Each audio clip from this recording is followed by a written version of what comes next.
Mag-aalas 6 ngayong umaga nang lumapag ang eroplanong sinakyan ng aktres na si Rufa May Quinto mula San Francisco sa Amerika. Kasama ang kanyang abogado, sumuko si Quinto sa mga tauhan ng National Bureau of Investigation. Hi! Welcome to me in the Philippines. Yes, I surrender myself.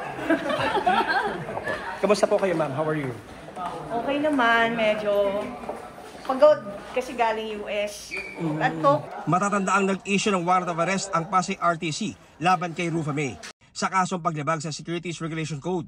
Kaugnay yan ng kanyang pagiging endorser ng kumpanyang Dermacare na umano'y sangkot sa pagbebenta at pag-alok ng security sa Pilipinas nang walang pahintulot mula sa SEC.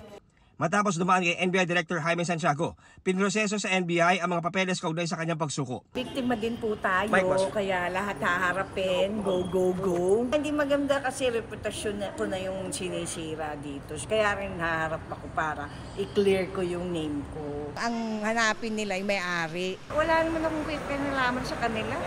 Hindi ko naman sila na-meet o nakilala. In fact, ako din, hindi rin ako nabayaran.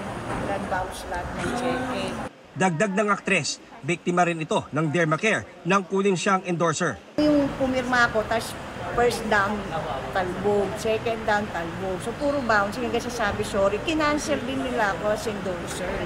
Sinubukan ng GMA Integrated News na makuha ang panig ng Dermacare ukol dito. Hindi porkit artista, ikaw na yung laging nasa news.